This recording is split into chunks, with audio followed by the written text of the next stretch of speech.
मैं अपने कैरियर में मैंने दो चीज़ चुना, एक तो डॉक्टर बनना और दूसरा डॉक्टर बन के देहाती इलाकों में काम करना। हम लोग दिन रात लगकर रात रात भर जग करके रोगियों का इलाज करते थे, तो कभी हम लोगों के साथ कभी दुर्घटनाएं नहीं हुई। रोगी ने कभी भी नहीं कहा कि डॉक्टर साहब आपके कारण मेरे पेशेंट्स की मौत हुई। डॉक्टर सब बहुत कैजुअली लेने लगे हैं अपने प्रोफेशन को, और ये कैजुअली लेने के चलते ट्रस्ट की घटने से बहुत घटनाएं बढ़ गई हैं। तो ऐसी स्थिति में वो हिंसा की घटना भी बढ़ेगी, लेकिन आप अपने तरफ से रोगी को बिल्कुल कन्विंस करें कि आपने उनके लिए जी जान लगा के उनकी सेवा की। देखिए, शहरों में डॉक्टर्स तो अपना समय लिमिट रखते हैं, कितने बजे से इतने बजे देखेंगे, लेकिन जब देहातों में आप प्रैक्टिस करते हैं तो आप समय लिमिट नहीं कर सकते हैं। रात के 2 बजे भी पेशेंट आते हैं, और लकवा में बाद में हमें मालूम होता है, उनको भी बाद में मालूम होता है कि उनको ब्लड प्रेशर का रोग था।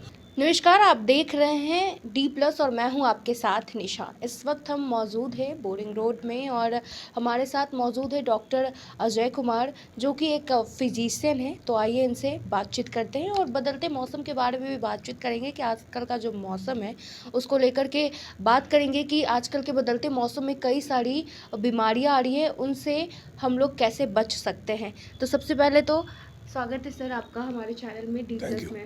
जी सर, आप अपने करियर पथ में डॉक्टर बनना क्यों चुने? देखिए, मेरा करियर तो बहुत पहले शुरू हो गया था। मैं 1966 में मैं मेडिकल कॉलेज में ज्वाइन कर लिया था मैंने।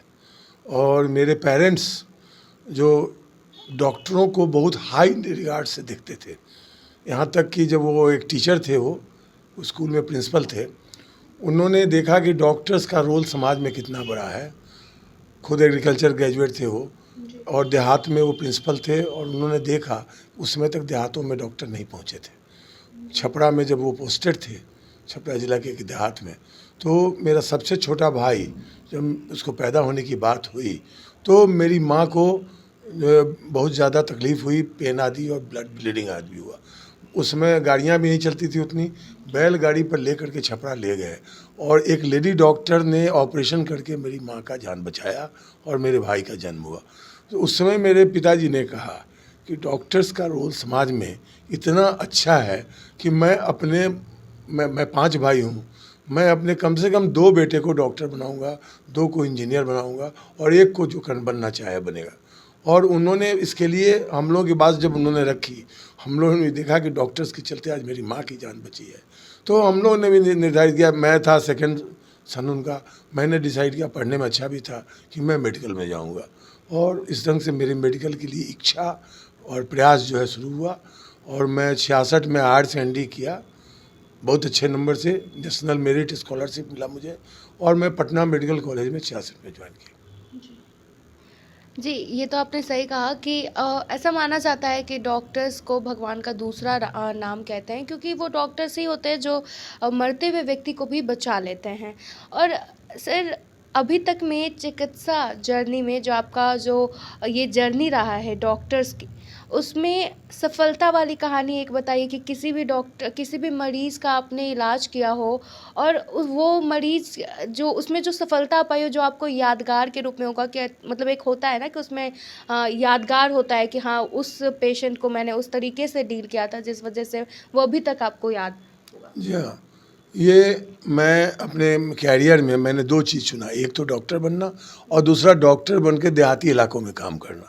आज 72 वर्ष की उम्र में मैं रोज़ देहात जाता हूँ, और उस ज़माने में जब तक मैं नौकरी में था, मैं देहात में ही रह कर प्रैक्टिस भी करता था।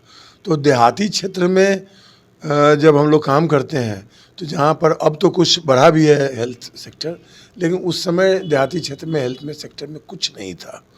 और जब मैं गया था गांव में, तो मैंने एक उस समय ये जो कोलरा आदि का इंसिडेंस हो रहा था, और एक जब होता था तो गांव में 10-20 आदमी एक साथ मरने लगते थे। तो ऐसे समय में मैंने जब वहाँ पर ज्वाइन किया और मैंने काम करना शुरू किया, तो मुझे बड़ी खुशी हुई कि मेरे आने के बाद, मैं MD मेडिसिन करके गया था गांव में, मेरे आने के बाद उस इलाके में हम कोशिश की कि उन लोगों को प्रिवेंटिव मेजर्स के बारे में भी बताया जाए। और मैंने बहुत से, एक दिन में मेरे यहाँ लगभग 30 कोलेरा के रोगी आते थे, और 30 रोगी को, और उसमें से कुछ अस्पताल में आते थे, कुछ मेरे प्राइवेट क्लिनिक में भी आते थे। एक महिला ऐसी थी जिनका 50 बॉटल्स रिंगर सेलेक्टेड देने के बाद भी उनको 4 दिन 5 दिन तक उनका डायरिया नहीं रुक रहा था, उनकी हालत ख़राब हो रही थी, उनका पेशाब रुका हुआ था। और वैसी हालत में मेरे प्रयत्न से, मेरे ज्ञान से मैंने जब उनका इलाज किया तो चौथे दिन जाके उनका पेशाब आना शुरू हुआ और वो बच गई। वो मेरी माँ के समान थी, मेरे माँ की उम्र की थी और ये मेरे लिए बहुत ही खुशी की बात थी। सर ये बताइए कि एक डॉक्टर और एक पेशेंट के बीच में एक ट्रस्ट का भी रिलेशन होता है, क्योंकि अगर ज़्यादातर कोई भी अगर मरीज़ अगर आपके पास आते हैं तो वो एक विश्वास के साथ आते हैं कि मैं ठीक हो जाऊंगा, तो वो कैसे निर्मित करते हैं कि ट्रस्ट कैसे निर्मित देखिए, होता हम है? लोग जब शुरू किए थे अपनी डॉक्टरी, उसमें डॉक्टरों और पेशेंट्स के बीच में बहुत ही ज़्यादा ट्रस्ट रहता था। अगर वो मेरे हाथ से मेरे इलाज के दरमियान अगर उनकी मौत भी हो जाती थी तो उनके परिवार वाले कभी उंगली नहीं उठाते थे, क्योंकि वो देखते थे कि डॉक्टर साहब भरपूर काम करते हैं। डॉक्टर साहब के पास न केवल सिंपैथी है बल्कि इम्पैथी भी है, और इम्पैथी के चलते हम लोग दिन रात लगकर रात भर जग करके रोगियों का इलाज करते थे। तो कभी हम लोगों के साथ कभी दुर्घटनाएं नहीं हुई, रोगी ने कभी भी नहीं कहा कि डॉक्टर साहब आपके कारण मेरे पेशेंट्स की मौत हुई।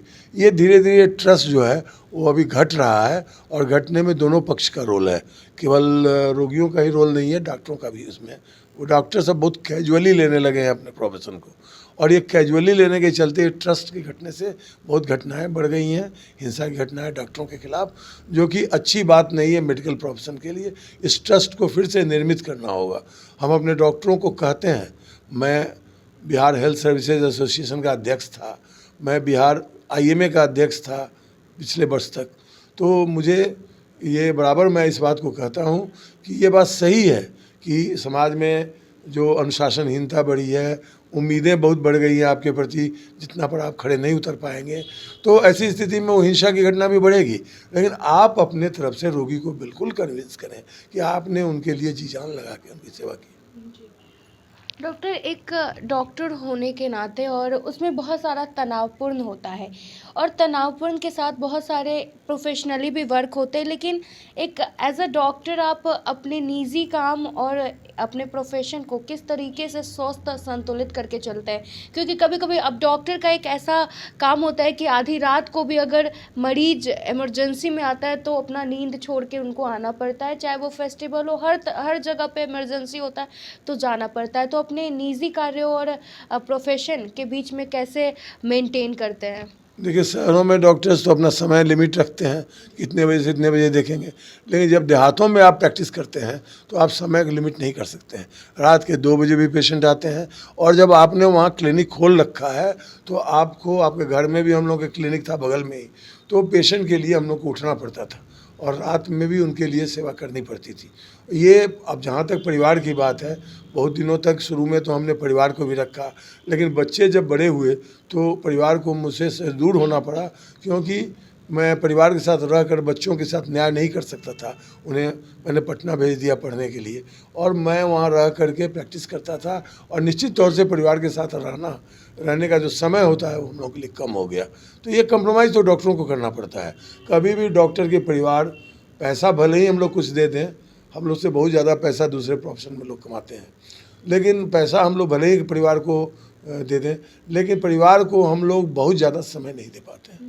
नहीं, वो कहते हैं ना कि पैसा दे देते हैं, लेकिन वक्त, जो परिवार वक्त खोजता है, जो इस पेशे में नहीं मिल पाता है। और बहुत सारे ऐसे हैं प्रोफेशनली और पर्सनली में थोड़ा सा तो वो दिक्कत वो का फर्क सामना रहता है। करना पड़ता है। सीज़न चेंज हो रहा है सर, और इस बदलते मौसम में बीमारियां, हर साल नए नए बीमारी लॉन्च होता है, तो उनसे कैसे बचा जाए? क्योंकि अभी बदलते मौसम में कई तरह की बीमारी है, चेचक का भी बीमारी इसी मौसम में होता है, तो उनसे कैसे बचा जाए, हमारे दर्शकों को बताइए। देखिए, कुछ बीमारियां तो बहुत वर्षों से लगातार आती हैं और सीज़न बदलते ही आ जाती हैं।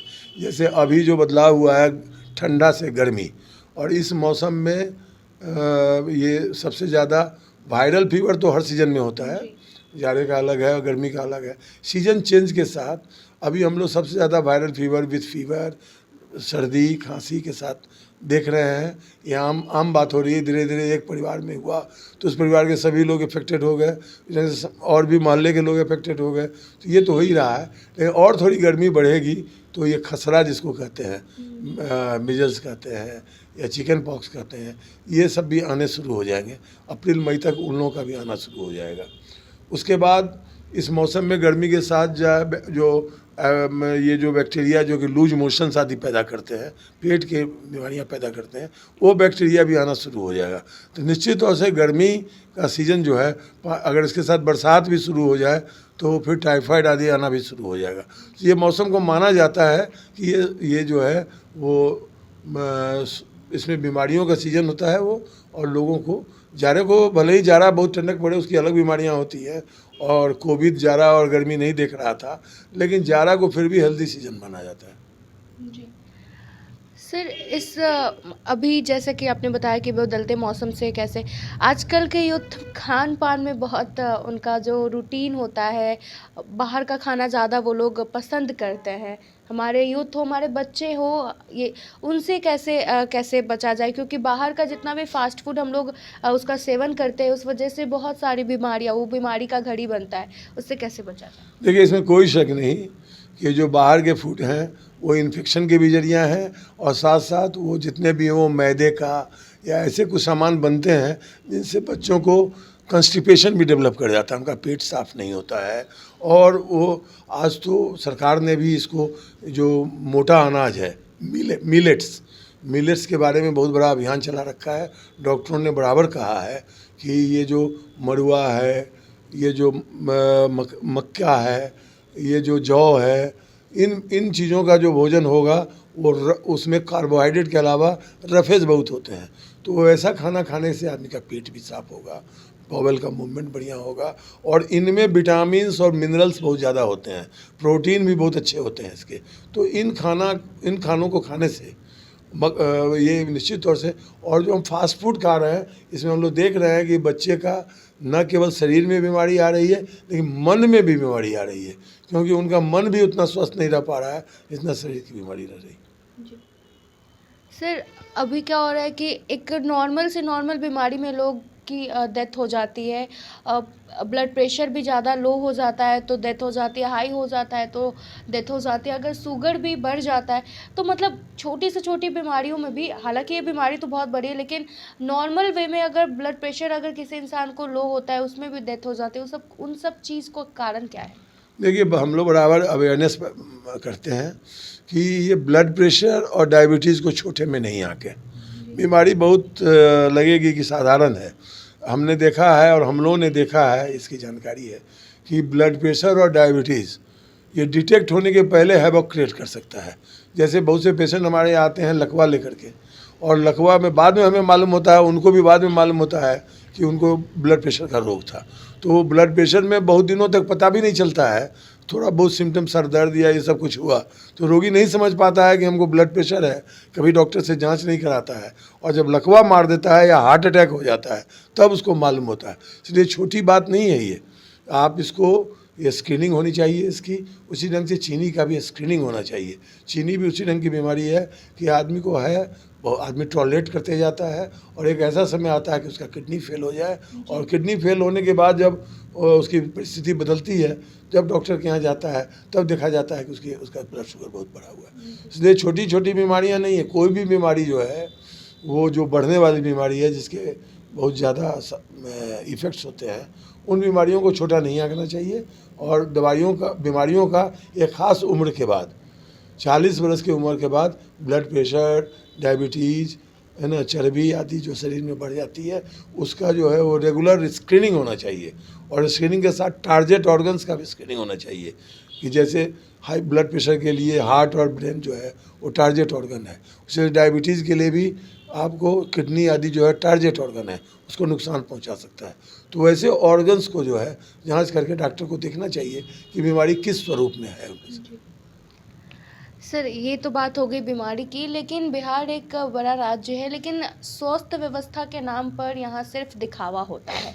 उस पर आपको क्या कहना है? और ये बताइए कि बहुत सारे लोग यहाँ पे स्वास्थ्य व्यवस्था के नाम पर खेल खेलते हैं, जिस वजह से आम जनता को परेशानी होती है। क्या कुछ आपके अकॉर्डिंग और भी सरकार को क्या कुछ इसमें नया चीज़ लाना चाहिए? और सरकारी जो अस्पताल है उसमें भी अभाव बहुत होता है, बहुत सारी चीज़ वहाँ पे सुविधा नहीं होते हैं, उन सब पर आपको क्या कहना है? देखिए, इसमें कोई शक नहीं कि सरकारी व्यवस्था जो है वो बहुत ही कमज़ोर है अभी भी। सरकार ने निश्चित तौर से बहुत अच्छी बिल्डिंग्स बनाई है, डॉक्टर्स को भी बहाल किया है, लेकिन जिस ढंग से नीति चल रही है उसमें कोई एक अस्पताल ऐसा नहीं है जो IPHS स्टैंडर्ड जो होता है उस स्टैंडर्ड के मुताबिक वो परफेक्ट हो। जैसे कहीं सर्जन हो तो वहाँ एनेस्थेटिस्ट भी होना चाहिए, जहाँ फिजिशियन हो तो फिजिशियन के लायक जो है वो पैथोलॉजी आदि का व्यवस्था होना चाहिए। तो सारी व्यवस्था एक अस्पताल में कहीं नहीं है। इस कारण बहुत सी बीमारियों का लोग इलाज नहीं कर पाते हैं और उसके हिसाब से पैरामेडिकल्स नहीं है, उनको रेफ़र कर देते हैं। तो ये तो होता है ये सरकारी व्यवस्था में। प्राइवेट हॉस्पिटल्स की भी जहाँ तक बात है, इसमें कोई शक नहीं, कुछ बड़े बड़े अस्पताल बिहार में खुले हैं जो अभी भी बहुत कम है, उनमें बहुत ज़्यादा पैसे लगते हैं, हर आदमी वहाँ जा नहीं सकता है। क्योंकि गरीब लोग जो होते हैं, जो जिनका मतलब बिलो पॉवर्टी लाइन के जो लोग होते हैं, वो लोग अफोर्ड नहीं कर पाते हैं प्राइवेट अस्पताल को, जिस वजह से वो लोग सरकारी अस्पताल में जाते हैं। लेकिन वहाँ पर क्या होता है कि एक नर्स हैं जो कि इलाज करके भेज देते हैं। बहुत बार ऐसा केस आया है कि कभी कुछ हो जाता है, कभी कुछ हो जाता है। तो ये कह सकते हैं कि बिहार में स्वास्थ्य व्यवस्था के नाम पर सिर्फ खेल खेला जाता है और एम्बुलेंस के नाम पर भी सही टाइम पे नहीं पहुंचने से बहुत लोगों की डेथ हो जाती ये है। आप बिल्कुल सही बोल रही हैं। एम्बुलेंस में बहुत बड़ा स्कैंडल है। एम्बुलेंस गाँव में है, एम्बुलेंस एक तो सरकार फ्री एम्बुलेंस के नाम पर कहती है, लेकिन वैसे एम्बुलेंस भी पैसा ले लेते हैं रोगियों से और वो बेच देते हैं रोगियों को। वो जा कर के किसी नर्सिंग होम या कहीं जाकर, और ये जो नर्सिंग होम जो हमारे राज्य में है उनमें जितने जायज़ नर्सिंग होम है उससे 3 गुना ज़्यादा नाजायज़ नर्सिंग होम है। आप यहाँ पटना शहर जहाँ पर सबकी आँख खुली हुई है उसको अगर ठीक से आँका जाए तो यहाँ नाजायज़ नर्सिंग होम की संख्या बहुत बड़ी है और उनके यहाँ पेशेंट की भरमार है।